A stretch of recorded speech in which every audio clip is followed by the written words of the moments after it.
Welcome to our podcasts, Wise Black Nanas, Life Coaching Between the Dash.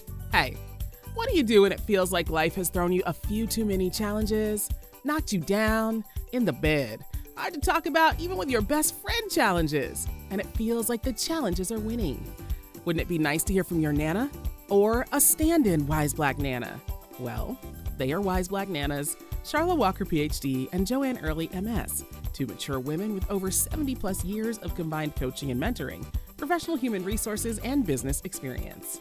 The wonderful news is, these Wise Black Nanas are still living and learning about this amazing life, about resilience and grit, gratitude and appreciation, and the extraordinary power of love and friendships, being positive and supportive, and learning from others. Welcome to Wise Black Nanas. Let's listen in. Welcome to our podcast. I'm Joanne Early, one half of Wise Black Nanas. And on this podcast, we talk about our views and our experiences of life issues that we've had and that we're presently having. Our dear Dr. Charlotte is continuing her recovery and planning her return to Wise Black Nanas very soon. So I'm just asking you if you'd please keep her in your healing thoughts. Thank you. Now, in this episode, we have two very special guests, two millennial young women. Well, they are very young to me, who have known each other since elementary school. And full disclosure, I've known them and have watched them grow up. We acknowledge that they don't speak for all millennials, but we think they are representative of a significant group of young women in their or of their generation. So they each have very different personal lives, different career choices and pursuits. One is married with a daughter, the other is single and in a relationship. While they are a lot alike in many ways, we think they are different enough to make for an interesting program, sharing their stories and us taking a look into their lives. So just to give you a general overview or to kind of set the stage for what we mean when we say millennials, and I want to emphasize general. This isn't based on any studies that we have done, but reports and studies that others have done. So this generation got its name, Millennial, because they would reach adulthood early in the new millennium. So millennials are identified as those born early 80s through 1996, 1997, depending on what generational chart you use. It is reported, though, by 2019, the millennials was the largest adult population in America, overtaking my generation, the baby boomers. So you may hear descriptions of the millennials as entitled, selfish, narcissistic, apathetic, tuned out, of course, unless they're tuned into and onto a device, that they're job hoppers, which I don't know if that's a bad thing, but that they don't feel very much loyalty to their employment situations or their employers. So yeah, there are a lot of reports that millennials are all about me, me, me. And again, you may agree or disagree. Wasn't my study. This is just what I found in doing a little bit of research before this episode. So it is also critical to note that there's another view, that there are reports that this generation is generally switched on and very engaged in civic activities and institutions, that they are socially and culturally conscious, that they are creative, and they like learning new things. They are very aware, they're very diverse, they embrace and respect diversity, that they are politically active, and that they tend to be more liberal leaning.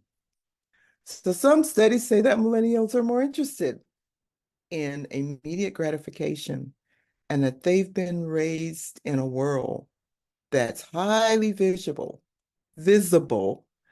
and they can quickly take on a get it now response because they're used to getting things instantly from their parents or by just pressing or swiping a few buttons, taking them through many apps.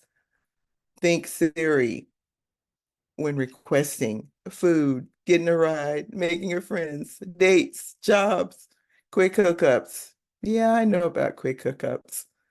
They are also known as very adaptable, especially when it comes to technology. Many millennials only know a digital word. In fact, a new name was attached to them, digital natives.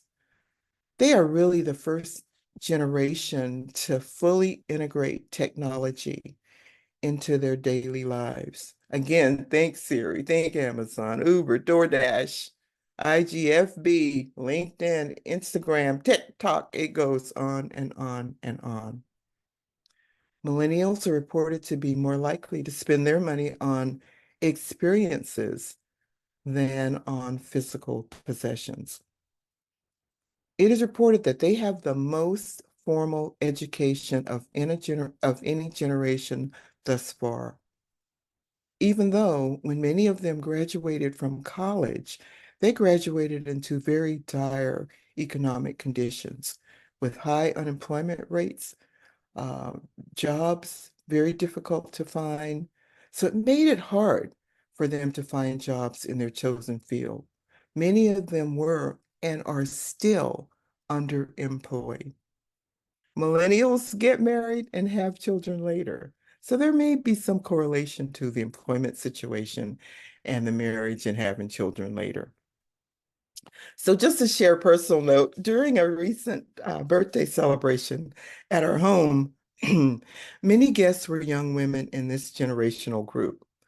Many of them approached me about the podcast as they are regular listeners. They had a lot of questions and a lot of comments about the episodes, about the stories that Dr. Charlotte and I shared about growing up in a different time, and just about generally how did we do some of the things that we did. So not only was I very flattered, I was also very floored as they shared with me some of the insights they gained from listening to Wise Black Nanas. So I was fascinated and shared this information with Dr. Charla, and we started thinking and taking mental note on how we could incorporate this age group into our programming. So that's how this episode was born. So here we go. I'd like to welcome Amber and Monique. So I'm going to ask them to introduce each other, and then I'll follow up with just a few questions to them. Ladies, are you ready? Ready? Yes. All right. So this is our episode with a millennial chat, and just thinking about the general introduction that I've given. Um, Monique, would you introduce Amber? And then Amber, would you introduce Monique? And then I'd like for you to consider what qualities or characteristics do you most admire about the other? And then I'll ask Monique if she would answer the same. And then why do you admire those qualities? Thank you. Well, first, I just want to say thank you for having us. I'm so excited to be part of this millennial chat, although I think I've expressed that that word millennial sometimes makes me cringe, even though I'm technically considered a millennial.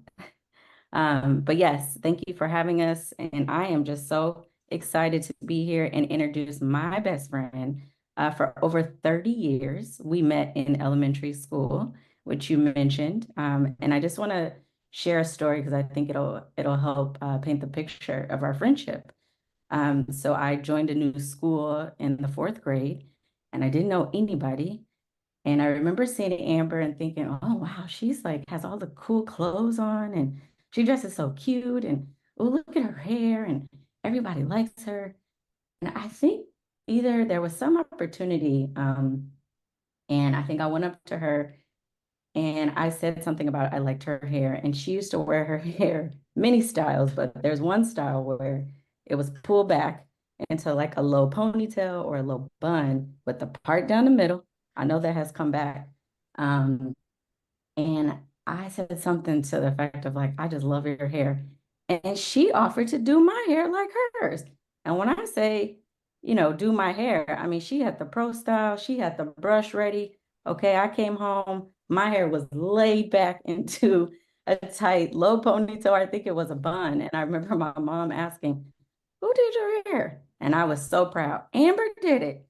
And since then, 30 years, I still go to her for hairstyles. If I need her opinion, I go to her, I send pictures, I say, okay, what do you think about this? Tell me the truth. Is it too much? So I thought that was funny and wanted to share that. But on a more serious note, Amber is beautiful, intelligent, dependable. She's authentic, okay? She's going to give you her opinion. She's going to tell you like it is all the time, okay? And I admire that about her. I respect that about her. She is very supportive. She is trustworthy. She is also the godmother to our daughter, and we are so happy and thankful for her to do that. So I could say so much more, but I just wanted to share a little bit about Amber, and hopefully you get a sense of who she is. And also, I think some of the qualities, I think your question was, um, why do I admire those things? And I think it's just because it makes her her, right? Like it's just easy to be honest with her. No topics are off limits. And it's just seamless. It's just natural. So hopefully that answers the question. Thank you. Okay, thank you. Thank you. Amber, how about you? Yes, thanks, Mo. And I am really excited to be here. So thanks for having us, Nana. Um, I remember those days when I would bring all my stuff to school and do people's hair. So I'm glad it made a positive memory. But please allow me to introduce my best friend, the sister I've always wanted because I'm an only child, Monique, who we fondly uh, refer to as Mo. Yeah, so we met when she was in the fourth grade. I was in the sixth grade. I had been at that school since kindergarten, so a long time, and knew a lot of the people who were there because we all kind of grew up together. And so when we would see new students on the playground each year, like, oh, I wonder who that is. Oh, look, there's a new student. I remember seeing Monique and was like, oh my gosh, she's so cute. She looks so friendly, like I'm gonna be her friend. And I think from there it was history. We became friends, we became like family. I remember my mom was the Girl Scout leader, and I was like, do you want to be a Girl Scout? And she was like, yep. And I was like, great, my mom's the leader, you're in, like, we got you. Um, and ever since then, we've been inseparable. We went to that school together, we went to high school together. I went to college a couple years before her, but eventually she came and joined the college I was in. And it really has been life changing and beautiful. And so I think I admire a lot of qualities about Mo. But just to name a few, I think Mo really embodies loyalty and intelligence in everything she does.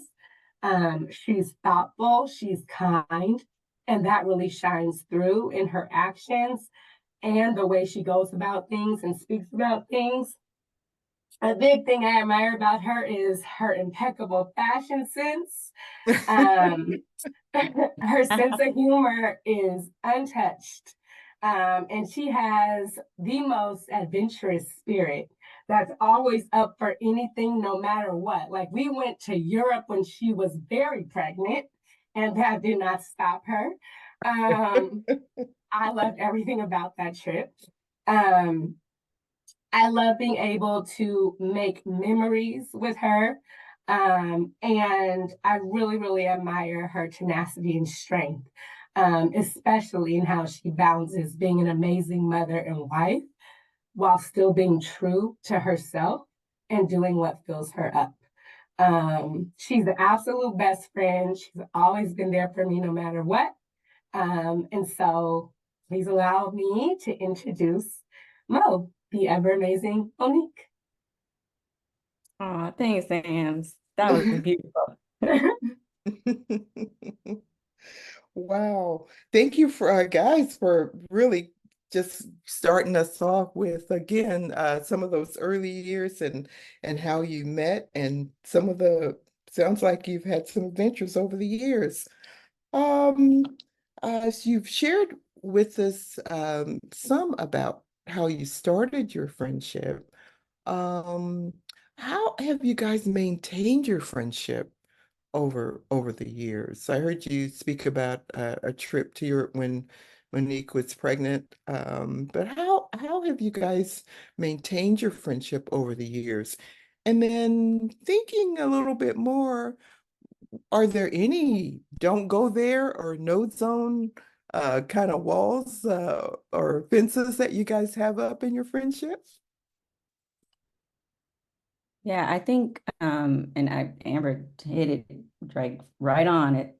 I think with maintaining friendships, and as we mentioned, I have a kid and I'm married, and that balance, while Amber has you articulated it so well. It is also a struggle, and it can be a struggle, right? But I always make sure that I make time for Amber because I enjoy her company. I love her company. And there are some days where I don't want to be with anybody else. I just want to hang out with Amber and we're going to talk about all things, whatever that may be. And so I think it's important to make sure that you're carving out the space for the people that you love and that you don't always have to, at least in my case, I don't always have to be with my husband. I love him very much and I love hanging out with him.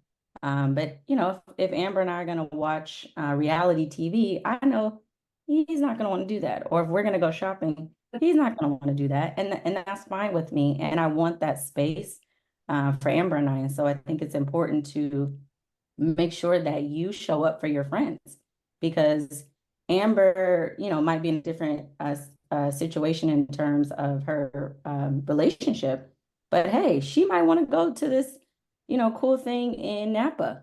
And I'm like, hey, yes, I'm going with you. I don't want you to go by yourself, right? So it's not always about like thinking about what's happening in my life. It's also like what's happening in her life. How can I support her? And I also Mm, think just being honest, right? Like we've been honest, very honest. I'm laughing thinking of this. What's a no zone? What's the no? Don't go there zone. We don't have any. I don't have anything that I feel like I can't talk to Amber about. Even if it is a sensitive topic. I mean, Yeah. Amber was in the room right before I was giving birth, and I think she walked in and was like, "Whoa!" I mean, I wasn't like I wanted to make sure, like, no, Amber's coming in here. I gotta wait. And she also waited.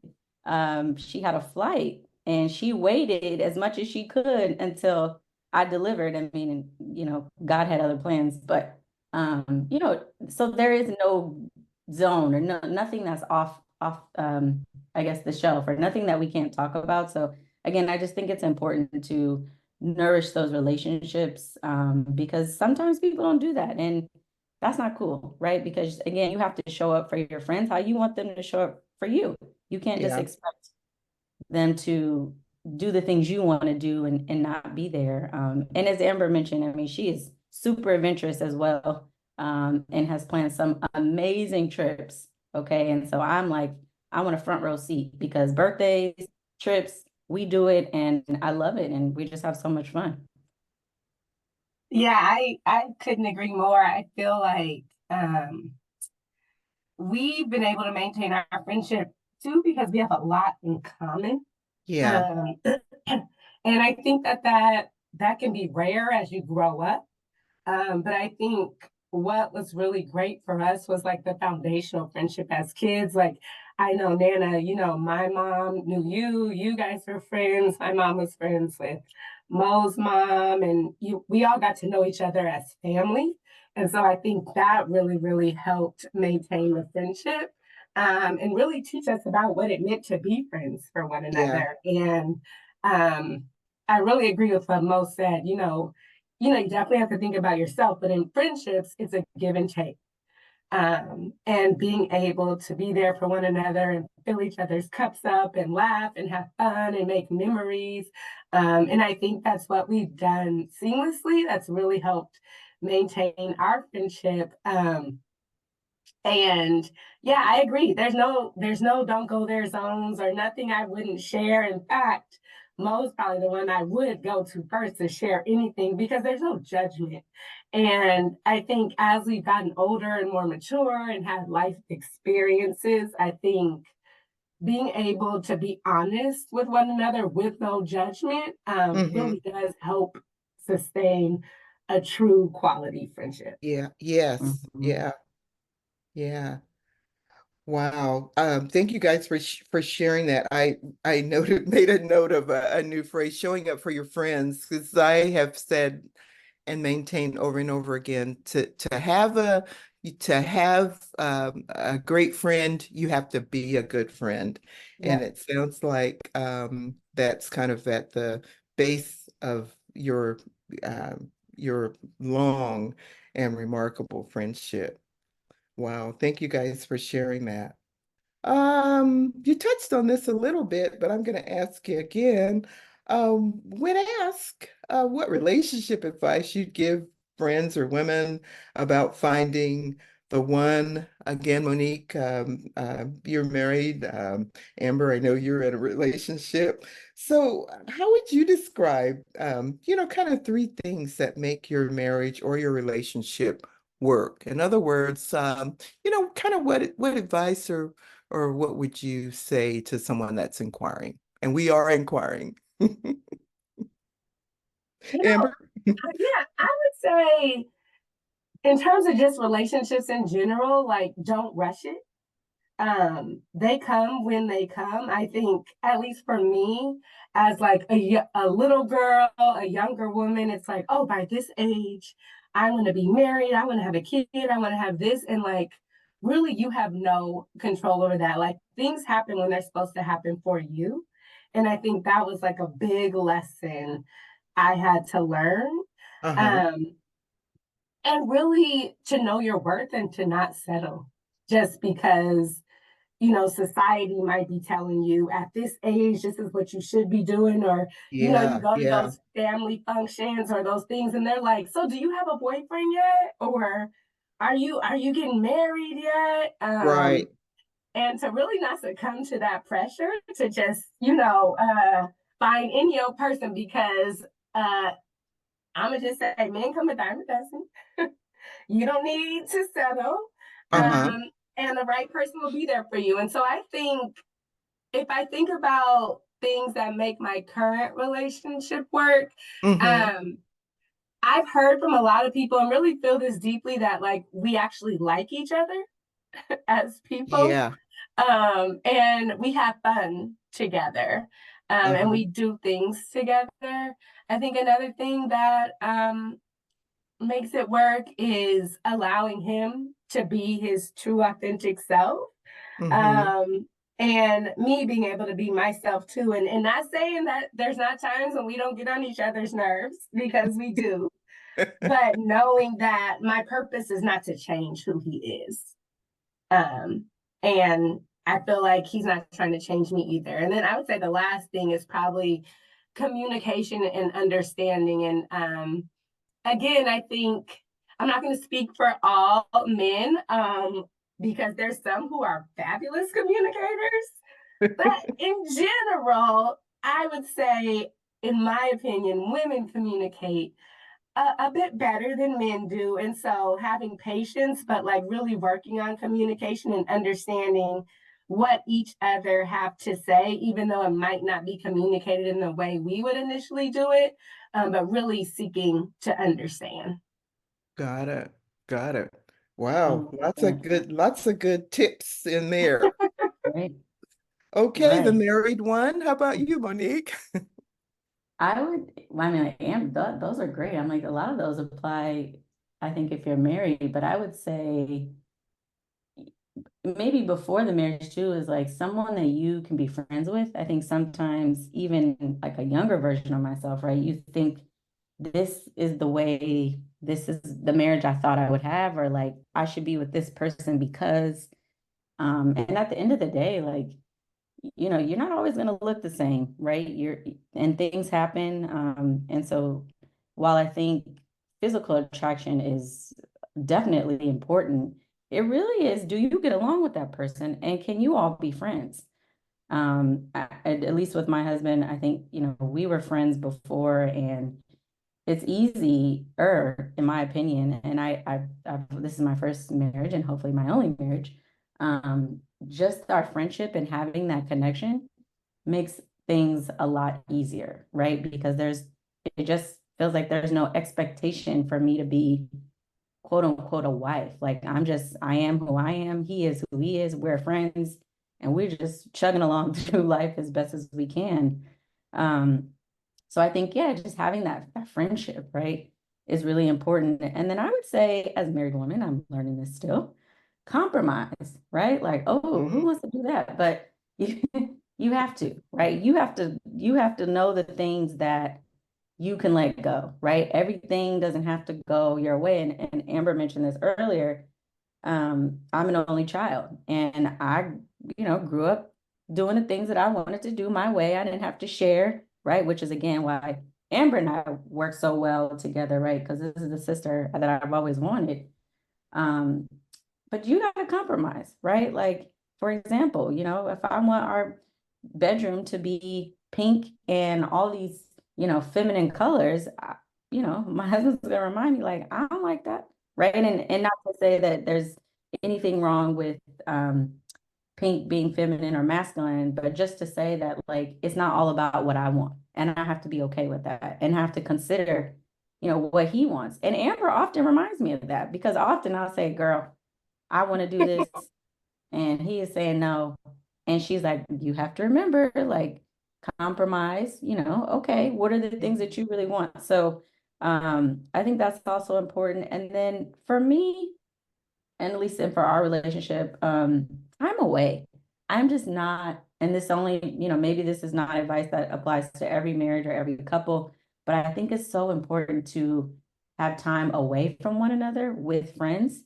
Um, because and maybe this is just me, like I like to, do things on my own, things that I like to do. And I don't think you have to spend every single moment, while that's beautiful, with your husband. Also, if he wants to go play golf, please, yes, go do that, right? Like, get time away, and not, so much in a negative kind of way, just making sure that we do the things that kind of for ourselves too, right? Because 24/7, your wife, your mom, like those are the things you're doing, but also it's important to take that time for yourself. And I think he respects that. And when we talk about some of these trips that we go on, he has never said to me, why don't you ask the guys to go? He's always making sure, like, is it just girls? Because if I do invite him, he's like, I don't want to be there if it's just the girls. Like, no, no, no, you guys do your thing. So I think those are some important kind of things, right? That really make, at least for me, make marriage and relationship work.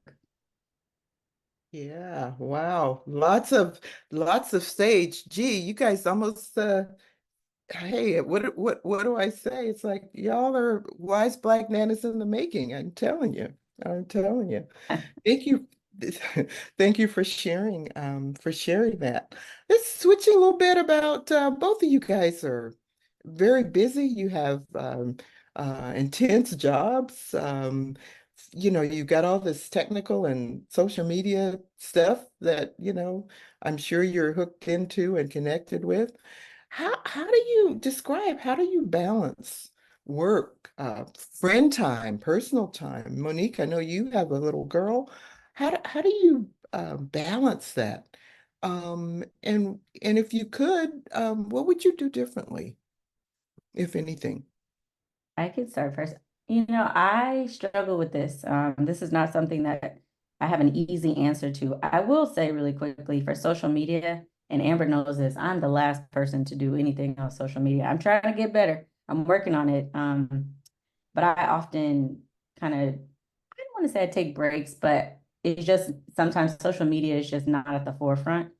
And while I love, sharing my experiences, I'm just not really the best person at doing or going to social media as kind of like that first outlet. However, I think in terms of schedules and intense jobs, it's a balance, and it's not easy, right? Like I think if someone has the sauce, like please call me, text me, let me know, because it's an ongoing thing. I mean, I think what the pandemic at least has allowed and is the ability to be remote, right? So I think working from home has certainly helped in terms of balance because I'm able to maybe start dinner a little earlier than rushing home an hour commute, right? And trying to think about how do I get dinner on the table and how do I do the things but also like,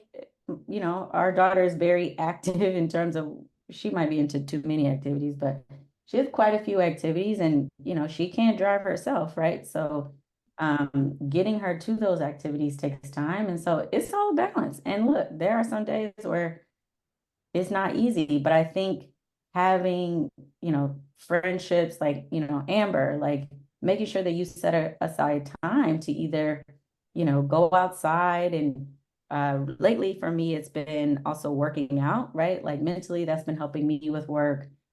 Physically, right? It's helping me, but it gives me another outlet so that I don't have all this pent up energy taking it out on everyone. But also, time with Amber, right? Like when we hang out, it's like maybe we're going to dinner, we're gonna have some cocktails, and we talk about TV shows or whatever it is. That's a great release for me. That's always been something I look forward to because I enjoy it.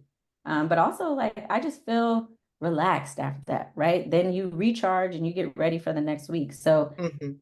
I don't know if I have an answer. An exact answer. I just think you do what works best for you. And I will say this, and I think Amber just, kind of you've been through some challenges, and I think that has been eye-opening for me to say, hey, when work is feeling too much, like at the end of the day, like if this is not meant to be, or if I'm Mhm. pushing myself too hard, it's not worth it, right? Like I don't want to make myself sick because whether you work for a corporation or there, you can be replaced, right? Yeah. And so remembering that, like, you know what? I'm not going to do this every night until midnight because, hey, I need my time and I can't always devote this much to one thing. So I just wanted to add that. Got it. Got it. Good ad. How about you, Amber? Any additional thoughts or Yeah. thoughts? Um, I think it took me a while to realize this, but like I really work to live. I don't live to work. Um, Right. and like nothing about what I'm doing cannot wait until it like I have the time. And so I think, Monique alluded to this, but like, yeah, I got sick about a year and a half, 2 years ago, and it was a huge wake up call. Like, what am I doing? I'm 39, I'm laid up in this hospital and could have lost my life. Oh, And like, if I had, would I have been fulfilled at the time that I left this earth? And my answer was no. I wouldn't have because I haven't done all the things I want to do and like gotten to travel in ways that I want to. And like, granted, I travel and I'm living my life and I'm grateful, but I still feel like I have a lot more to do. And so I think that really opened my eyes to like, yes, I'm going to do, I always have and will have a strong work ethic, but I like to live by the saying, like, I'm going to take it on, meaning like I'm up for the task, I'm up for the challenge, I'm going to do great work, but I'm not going to take it in. And I'm not going to allow it to get to me in ways that I have before because it's not healthy. got it. Um, and it'll be there tomorrow. Yes. And I realize in this world, I think And this is where like I'm like, oh, some of the things about millennials I agree with, but some I'm like, oh, I actually like really resonate more with the Gen X around like loyalty and different things. Like I've been in my same agency, it'll be 17 years in August. And I'm like, dang, like this is a long time. Um, and I'm like, I wish I was more millennial-ish and hopping from different jobs and different things because there is so much to experience and there is so much work to do that will always be there. And so I'm not going to stress myself out with this because there will always be opportunities. And if they're meant for you, they'll be meant for you. Yes. Yeah, Mhm. that is true. That is true. Yeah, you are. But again, these tags and generational, descriptions out there, they don't apply in absolutely every set of circumstances or apply to everyone. So just kind of, keep that in mind because there's always going to be outliers or people that it's like that's not me. I might be in this generation, but that doesn't necessarily describe me. It's like a Right. general But thing. some of it I wish did. Uh, Right. yes, because I know you both. I can say I see a lot of those descriptions in you. So generally speaking. Um, just thinking a little bit, thank you again for those responses and for sharing, especially the situation around your illness. It's nothing like a health situation to those some of us older folks, they have a come to Jesus moment when you kind of realize what's important to you and what can, wait a little bit. So thank you for sharing that. Yeah, of course. So what did you say? Did, No, I said, of course. Yep. absolutely, absolutely. So since we're kind of on the topic of not necessarily fitting the general description of millennials, so what's your take on that millennials prefer experience versus possessions? Monique, how about you taking that one? Yeah, I don't like the verses, right? Like Amber knows this, you know this. I'm not an either or, right? I'm like, can I get a little bit of this and a little bit of that? So, I love the experience. I mean, as Amber mentioned, like we went to Greece, right? Like, and I, again, look forward to we got a big trip coming up for somebody's having a big birthday. Yay, Looking no. forward to another big trip, right? And so, like, yes, the experiences, I think, give you a sense of like you just get the culture, right? Like all of it. Like there's something about like saying I've been here and I've tried this food or I've, witnessed whatever. I do value that. Although, and possessions, right? Like what type of possessions are we talking about, right? Because I think depending on what that possession is, like I also really value that. And I value working really hard and earning, right? The money, the ability to purchase those possessions. And I think with some things, right, they're just things, but it depends on what it is, right? And so I don't know if there's like for me a verse, right? I think it's again a little bit of this and a little bit of that because you work hard to, I don't know if it's a car and maybe I'm just me, right? This I definitely can't speak for all millennials because some millennials may say like, well, I don't need a car where I live.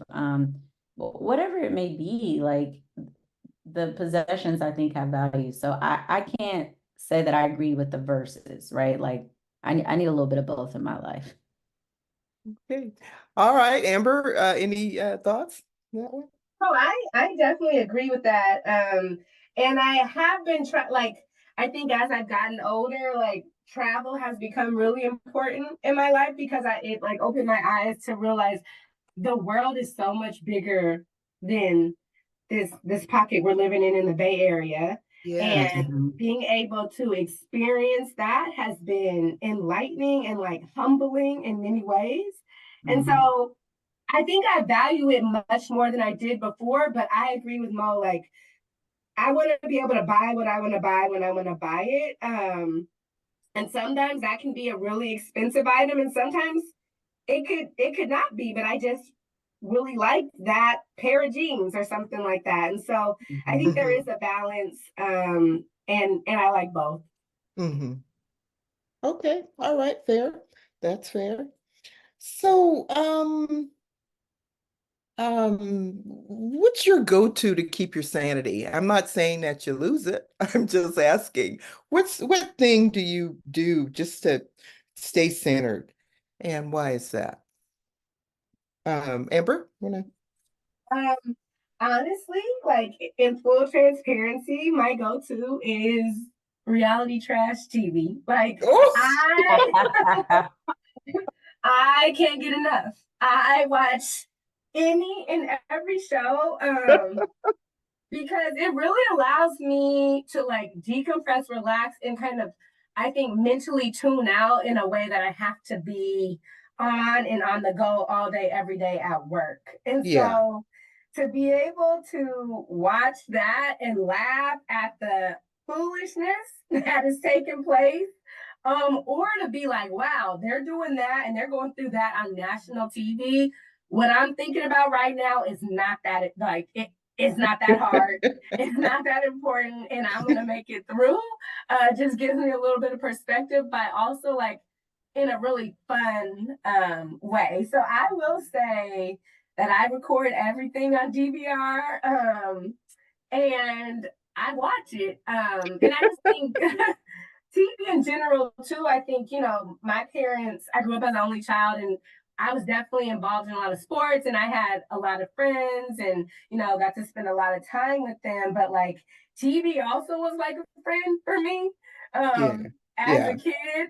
And so, yeah, I'm really into it. And it just helps me, yeah, to really just decompress at the end of a long day. But I will also say, I think one of my absolute joys is spending time with Mo and her daughter and family, and just getting to be myself. Nana, when I come over, we're laughing, we're talking about serious things, we're talking about crazy things.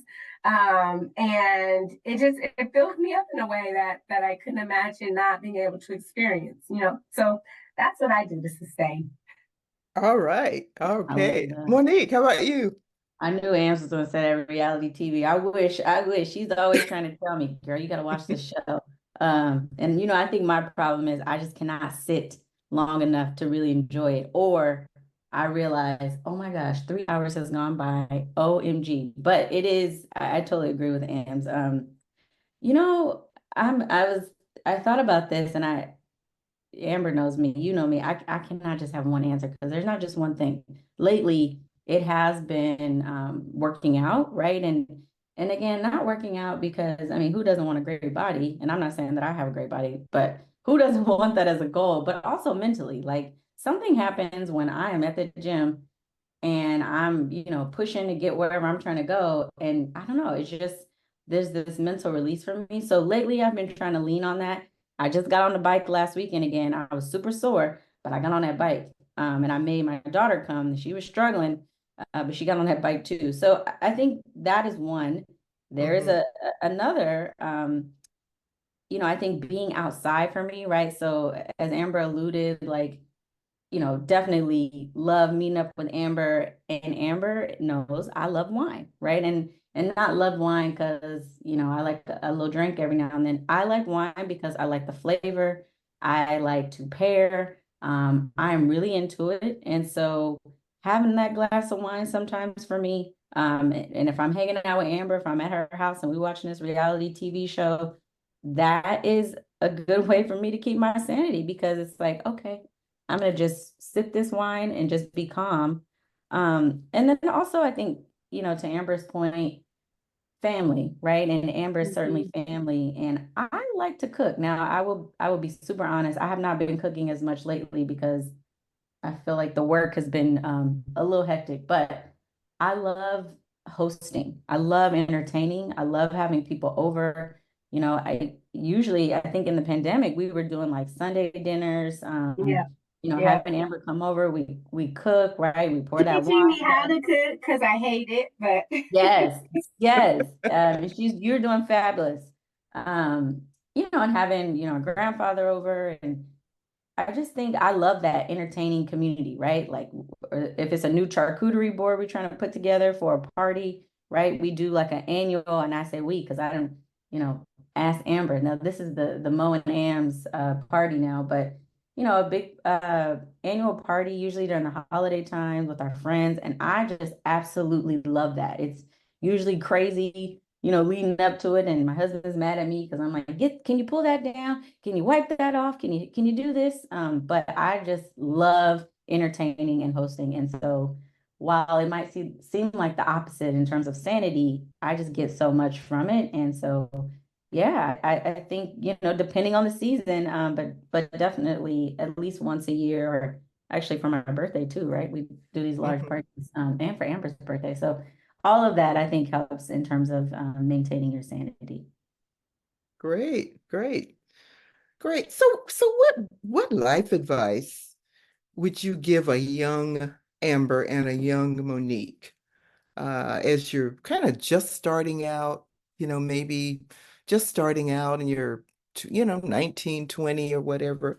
What advice would you give a young Amber and a young or Monique or any young person? Yeah, I think just being patient with yourself, right? Because in your young 20s, and geez, 20s, like I just be honest, like that was like the hardest. I mean, that was hard. Like I don't want to be 20 again, okay?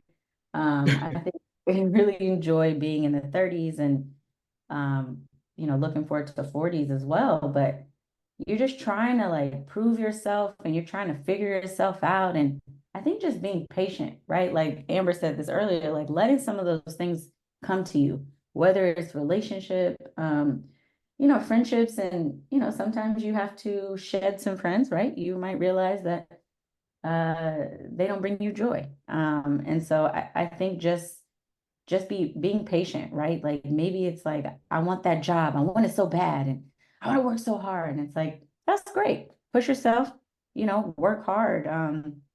But let those things come too, right? Like you definitely put in the effort, put in the work.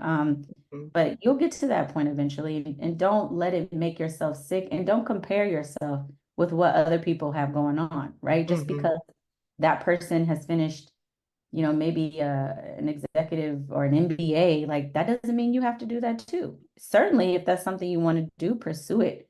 But I think a lot in the 20s, you tend to like, maybe there's some comparison happening. You just feel like you got to hurry up and get to this thing. Uh, Hmm. and especially when it comes to relationships, right? Like, no shade to anyone who has had started their families in their 20s, but I'm really grateful that I had that time to like kind of get to know myself, right? What do I like? What do I want?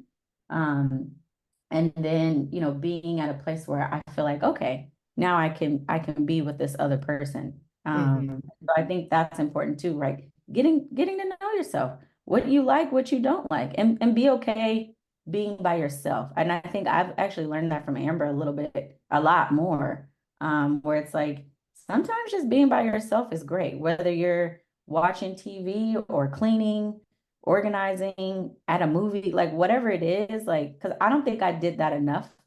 And I, maybe made up for it later, but I just think that's important. Like, just be okay with being by yourself. Great. Thank you. Amber? yeah, I love that, Mo. And I think um, I would tell myself, do not waste any time with any guy that really is not for you. That's what I would tell myself. Um, because the 20s can be really formative years, or they were for me and can be for a lot of people.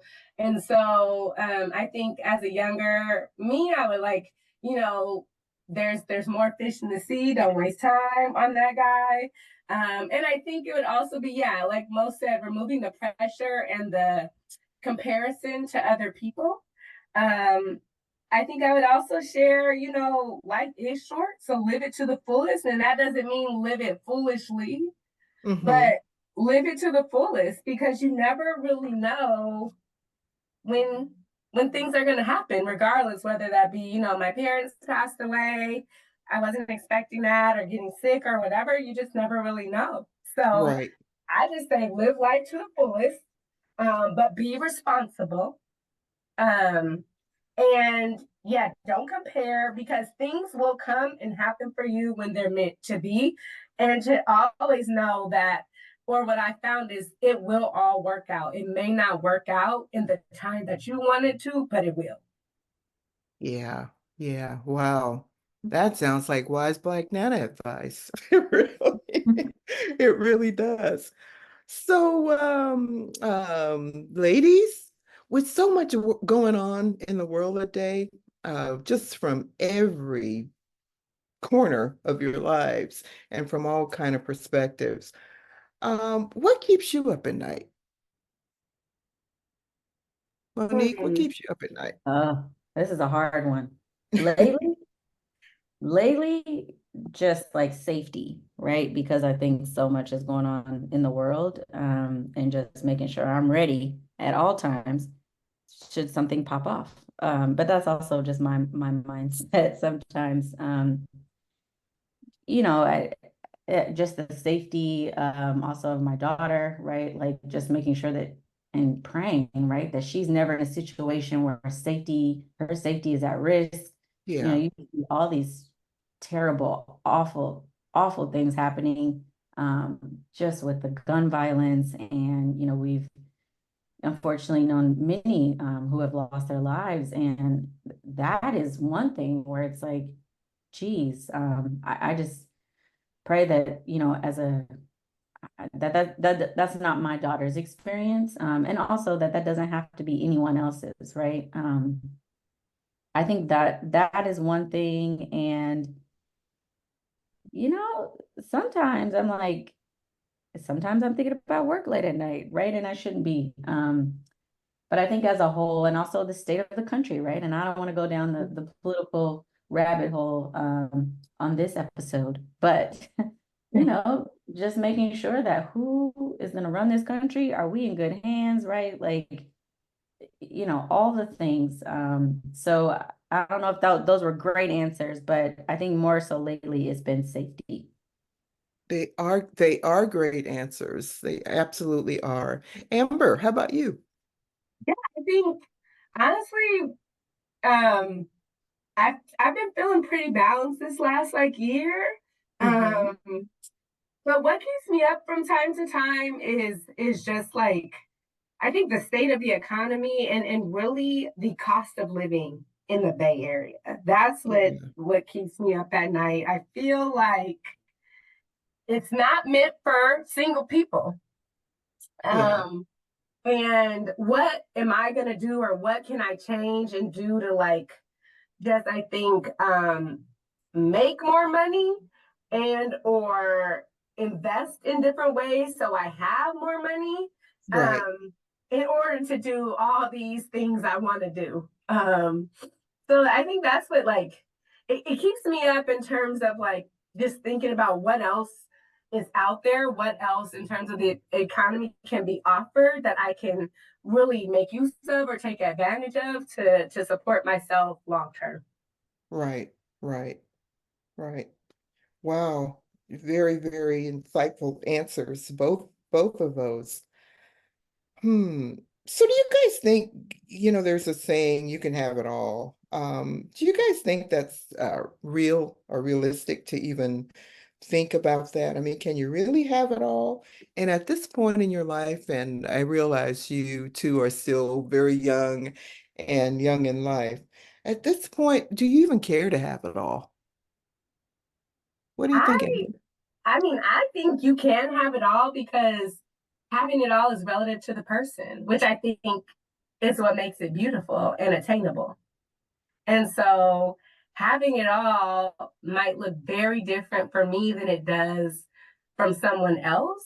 And so I Ah, 100% think you can have it all. You just need to know what all means to you. And I think for myself, do I want to have it all? Absolutely. Like I want nothing more than to feel like I have gotten or have whatever all means to me, because I deserve it. Just like I think everyone does. But yeah, I definitely think you can. Okay. Monique. Good answer. I know. I think similarly, like I think all is relative, right? Like what is all to me? If all is career, friendships, relationships, you can do anything that you want. Anything is possible. And really you have to take ownership and control of that too, right? Like Mm-hmm. you can't just sit back and think like, how come I don't have this job? It's like, well, what are you doing to put yourself in that situation or to be an eligible candidate, right? Like nothing is going to just fall on your lap. And I think sometimes, some people think that it will, right? Like you're just gonna walk in and get this job. It's like you got to earn it, and this Mm-hmm. it's competitive, right? Like whether that be a career or even relationships, right? Like Right. as many men are there are in the sea, and as many women are there are, or whatever you like it's competitive. So you got to put in the effort. You can't just sit back. And so, yes, you can have it all, but be ready to put in the work. And I think Amber is absolutely right. She deserves it. You deserve to have whatever it is that you feel like is all and makes you whole and brings you joy. So Mm-hmm. absolutely. Mm-hmm.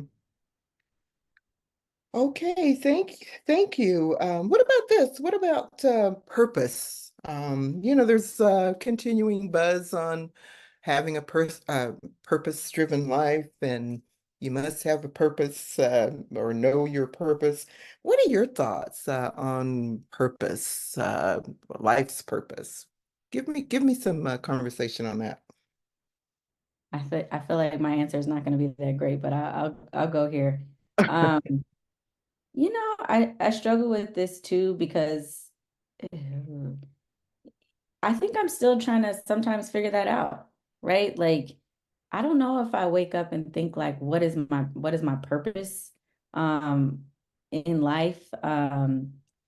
Purpose, that's real deep. I don't think I have an answer for that. But I That- certainly think there are things that I can contribute to or be a part of that kind of fill me up and make me feel like that's my purpose, right? Like, um, whether that's being a mother, sometimes it's just like I go with it and try to make sure that if that's the purpose that I'm feeling, like I nurture it and I pay attention to it, right? Like it's my purpose to be in my current role for another 10 to 20 years, right?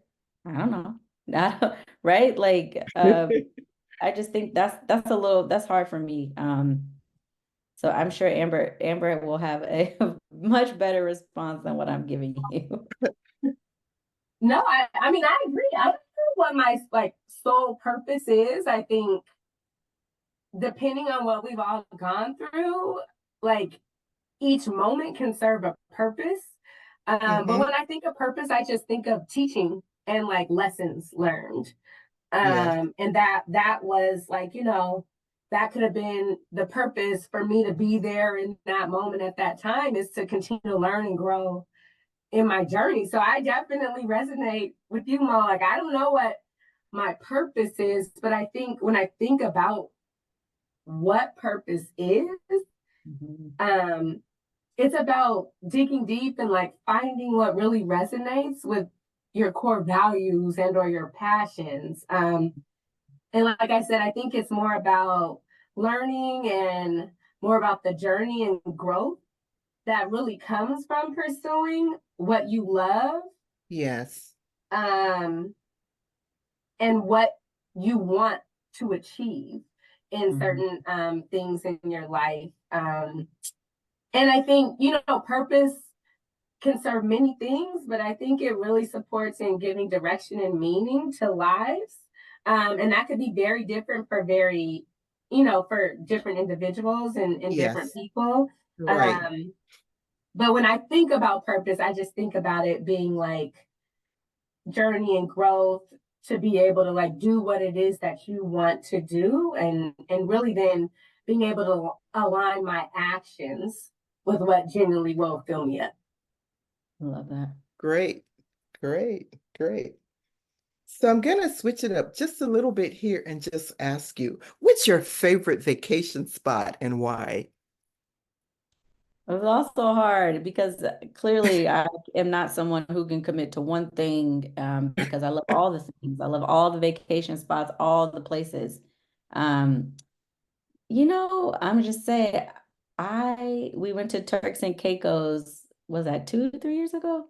And Yeah. we had such a great time. I mean, it was, and I don't know if it was like the time had or the people were great, the food was great, like the beaches, the ocean, oh, amazing. I don't know if I have a favorite, but I really enjoyed Turks and Caicos, um, just because of the experience. Uh-huh. And I mean, we could go down the list of like what was the most beautiful hotel, right? Because this is one thing Amber and I do. If Amber is on vacation and I'm not with her, I'm like, okay, girl, give me a view of the room. Let me see what the room looks like, right? So she'll give me the tour, vice versa, right? So a lot of it is the accommodations, right? Yeah. We work hard, so we like nice accommodations. For me, the food, I'm really big on food, right? Was the food good? Um, how were the people? So I think it's all of that. But I would say an ideal favorite vacation spot would be someplace with beach. I need the sand. I need the hot sun on me. And I need a margarita or something in my hand. So whatever, all the places that I can get that, then that's a favorite vacation spot. Yeah, no, I agree. Turks and Caicos was a fabulous vacation. And I think it's about everything Mo just described. Like the water was warm, it was the clearest water. The beaches were like white and clean. In terms of the sand, the people were fun. It was just a fun time. So I would 100% go back there anytime. Um, I'm trying to think. The hotel, one of the best hotels, was the one me and Mo stayed in Greece. It was definitely like a postcard in Santorini. Um, That oh, hotel was everything. And from the greeting, like, oh my gosh, Miss Fretwell, Miss Pasquale. I'm like, how do you know that's us? Like from when we got there to the like daily breakfast to the pool overlooking like the sea and the ocean, that was amazing. Mm. um I'm also gonna throw in when we went to Tahiti, Oh, we stayed in these overwater bungalows yeah. where you're looking like there's on the floor in your room is the ocean just right there. That was amazing. wow. And then I would say, maybe a lot of young people don't go. I don't know, but Aruba, I went there last year, and I would go back there in a heartbeat. It's not that far. The people were super nice. It has some of the best beaches in the world. And they like to have a good time too. So I would say I would not be mad going back to Aruba. Mhm. Well, I wouldn't either, and I'd like to Yes. say I need to hitch my trip advisor to you two. Absolutely. Great, great vacation spots. Ladies, what are you most grateful for? Way to switch it up on us there with that Yes, question. I did. What are you most grateful for? You know, I think family, and just being surrounded by family, and the generational, being able to say my daughter to say her great grandmother, she hangs out with her great grandmother. Also, you know relationships, like best friend relationship, like Amber, right? Like I'm so grateful for my friendship with Amber, my sisterhood with Amber. I don't know where I would be without that. I'm grateful for, my husband, right? And my husband's family, and just, I think family in general. Um, you know, and also like the ability to just be me, right? Like I am so grateful that I don't have to pretend. Or who wants to do that? But like I'm grateful that I can get up and I can be not so nice Mo if I want to be. I don't want to be that, but I'm just saying like and still be accepted and loved and just having a community where I can do that, right? Like I can speak freely. I just feel so comfortable in my skin and I'm grateful that I can do that, right? And there are days where I'm like, "Oh, girl, and I don't know about this." But I'm so grateful that I can call AMS and say exactly what I'm thinking, whether that's about a teacher at my daughter's school, and to have that support. So I know that there are 1,000 other things that I can say that I'm grateful for, but just kind of at the top of my mind, and also health. I'm grateful, very grateful for health, and hope to continue to be grateful for my health. Yeah. Great, great. Thank you. Thank you. And Amber. Yeah, I'm 100% grateful for health. I think oftentimes I take it for granted, people take it for granted, but yeah, it can go at the whim. So I am grateful to be here. I'm grateful for my health. I'm really grateful for the friendships that I have maintained and cultivated, Mo being one of the most important, but um, I've I've I've had a lot of long-term friendships, I think, beginning in elementary and high school and then out.